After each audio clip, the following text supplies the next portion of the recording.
آج کی ویڈیو میں ہم آپ کو بھارتی انتخابات کے بارے میں بتائیں گے اور یہ بھی بتائیں گے کہ اندرا گاندھی سے نریندر مودی تک بھارتی انتخابات اتنے غیر مہذب کیسے ہو گئے۔ بھارت میں ابھی لوک سبھا کی 57 نشستوں پر انتخابات ہونا باقی ہیں، لیکن وزیر اعظم نریندر مودی نے کہا ہے کہ وہ اکثریت حاصل کر چکے ہیں۔ گمان ہوتا ہے کہ وہ اعداد اور منطق سے کام لینے کی بجائے اپنے احساسات پر بھروسہ کر رہے ہیں۔ گزشتہ روز جواہر لال نہرو کی 60ویں برسی تھی۔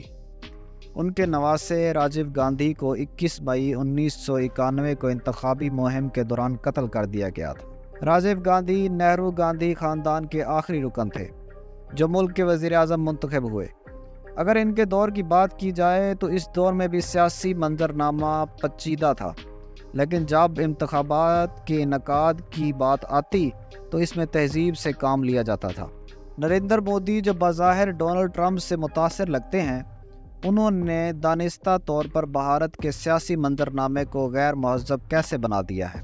بھارت کے طویل ترین انتخابات جیسے جیسے اپنی آخری مراحل میں داخل ہو رہے ہیں، شدید گرمی میں ووٹ ڈالنے جانے والی عوام کو 1977 میں اندرا گاندھی کی جانب سے منعقد کروائے گئے مختصر ترین بھارتی انتخابات کی یاد آ رہی ہے جو 16 سے 20 مارچ تک منعقد ہوئے تھے۔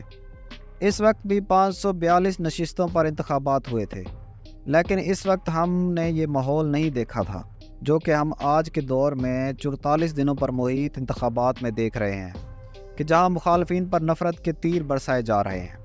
28 جنوری کو اندرا گاندھی نے انتخابات کا اعلان کیا اور 20 جنوری کو نمایاں اپوزیشن جماعتوں کا اجلاس ہوا، جس کے نتیجے میں جنتا پارٹی کا قیام عمل میں آیا۔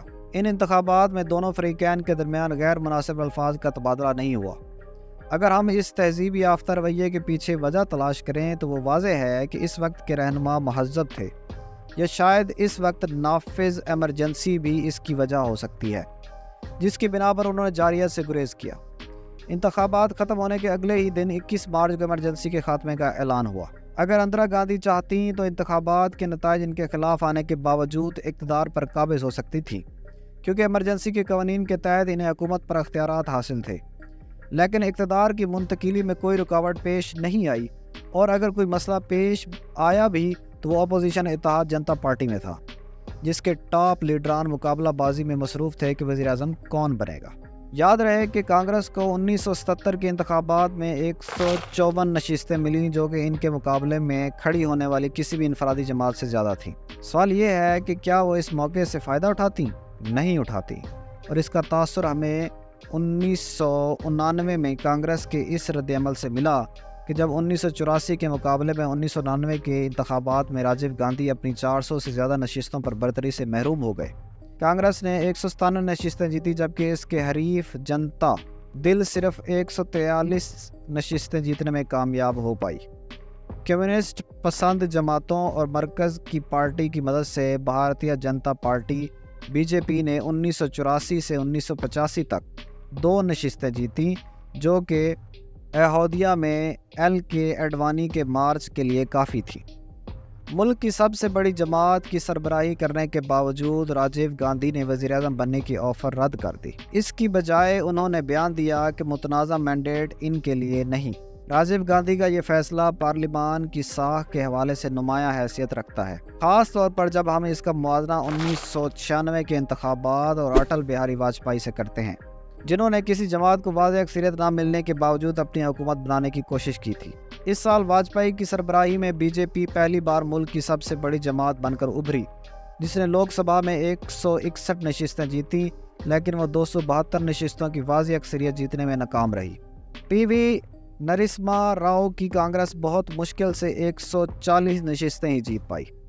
جس طرح ایوان غیر متوازی تھا، اٹل بہاری واجپئی جانتے تھے کہ وہ اعتماد کا ووٹ جیت نہیں پائیں گے۔